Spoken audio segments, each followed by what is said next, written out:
Good morning, Year 2. I hope you're all keeping okay. Sorry it's a little bit late with the video this morning, but I'm really excited to be able to do an English lesson with you again today.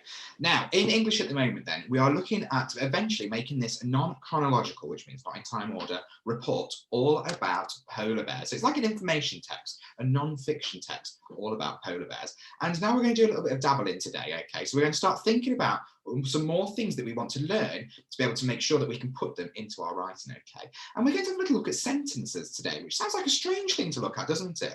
But there are some different types of sentences that I just want to go over with you to make sure that we can totally get to grips with them, okay?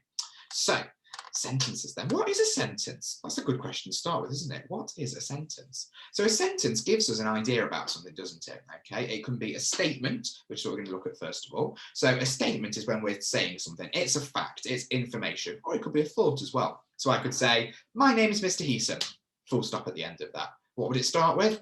Capital letter. So my name is Mr. Heesom, full stop. I could say, I am wearing a flowery shirt today. Full stop. That's another statement sentence there, and it always ends with a full stop. Now, I know when to finish a sentence because if I finish saying what I need to say about that thing, okay, I could carry on by saying I'm wearing a flowery shirt, a waistcoat, and a tie, full stop. Then I might go into a new sentence and say I have blonde hair. Okay, so I'm talking about something a little bit different when I go on to my next sentence. Now, also, even though a statement can be a fact, some information, it can also be a thought as well. So something that you want to share about something. So I could say, my favourite food is pizza. Okay, that's a fact. Or I could say, did you know that, oh no, sorry, that's the wrong one. I could say, today is Monday. The sky is clear. It's a beautiful day outside. Full stop with all those ones. They're all statements. Now, the next type of sentence that we're going to look at is going to be a question sentence. Now, we have looked at these a little bit before, but a question sentence, what do you think that is? A question sentence is when you're asking somebody something. You want to find out some information. You want to learn something new. Okay, so you're asking somebody something else. Now, those sentences, do they end with a full stop, I wonder? We'll have to find out. So if I was to ask you a question, I could say, how old are you? How old are you? I might say, what is your favourite colour? Are you feeling happy today? Where do you live? What class are you in? What year are you in? So they're all my questions. Now, if my question, let me just get my whiteboard, if I have a question sentence and it's something that somebody could answer, then what I would need to do at the end of that sentence, instead of having a full stop at the end of it, so that's my punctuation, can you say that word? Punctuation. So punctuation is what goes at the end of a sentence to show you that it's finished. Instead of it having a full stop at the end of it, I'm going to have a cha-ching, bang. Do you remember doing those ones? See if you can do it with me. Ready? Cha-ching, bang. Now, a cha-ching, bang is not its real name. It's just what we do to help us remember it. I'm going to show you and draw one and see if you can remember what this is called. Can you see it? This is called a question mark. And that's quite straightforward, isn't it? We have a question mark at the end of a sentence when it's asking a question. Okay, so if I wrote down this question here, let me think. Can you think of a question?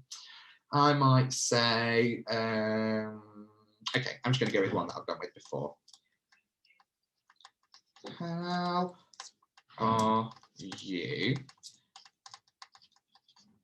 today? Okay, that's my sentence just there. How are you today? Now, what I'm going to do to punctuate that, I'm not going to just have a full stop. I'm going to make that full stop into a question mark, okay? So at the end of my sentence, there's a question mark there, so I know that I need a response for it. I need an answer to that one, okay? Now, what else have you noticed that goes at the start of my sentence? Every single sentence needs, every single sentence needs to start with a capital letter. That shows us that it's the start of a sentence, okay? So I'm going to write something down for you. I want you to see if you think it needs a question mark or a full stop. Okay. Okay.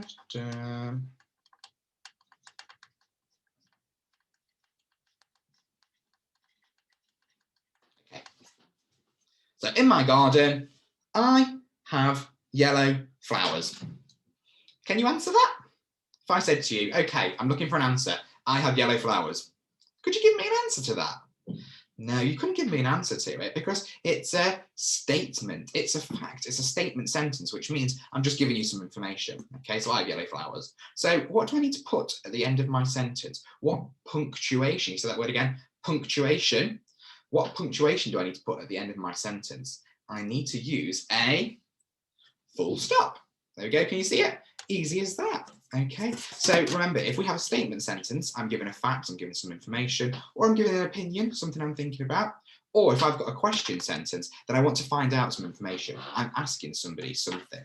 So I'm going to share with you then my screen so I can show you exactly what it is that we're doing today for our little job. Okay, so at the start of my, there we go, let me just make that a little bit bigger so you can see it properly. So at the start then, I've just gone over what a statement sentence is and what a question sentence is, and I've made sure that I've included a full stop just there. Can you see in red? I put my full stop just in there, so I know that when one sentence finishes, I've talked about one thing. So once upon a time, there was a beautiful young girl called Stephanie, full stop. I'm going on to my next sentence. She lived in an old ramshackle house at the edge of a dense forest. And that sounds like a nice start of a story to me. Okay, then I've gone over what a question sentence is. Well, I've not talked about this yet. A lot of questions start with question words. Okay, so these question words often have a W and a H with them that make a sound or a phoneme. So we've got who, what, oh, that makes a W there, where, when, why. So most of them actually make a W, a W sound, don't they? That's my fault there. So we've got a or a W that just makes the W and the H there. Okay, so we've got some questions just here. And then your challenges then. Now, I've written a little bit of a start of a story just here for you. Now, this one, what I'm looking for in this passage just here, so a passage is just a bit of writing, a bit of a story in this case. What I'm looking for you to do is I want you to see where you think the full stops need to go in this passage, okay? So where does one sentence stop and where does the next one start? Now, when you do that, what you're going to need to do is you're going to need to put in a full stop, so I know that one sentence is finished, and the word afterwards needs to start with a capital letter so that I know. Now, what I do to help me with this one is I'd read it out loud, because sometimes that helps you think about where you need to have a full stop. So, for example, if I said, once upon a time there was a wicked witch who had a crooked nose with a large wart on the end. One day, the witch, oh, that sounds strange already, doesn't it? Once upon a time there was a wicked witch who had a crooked nose with a large wart on the end. One day, oh, why am I going on to one day? That sounds funny. So I think I know already where I might need to put my first full stop.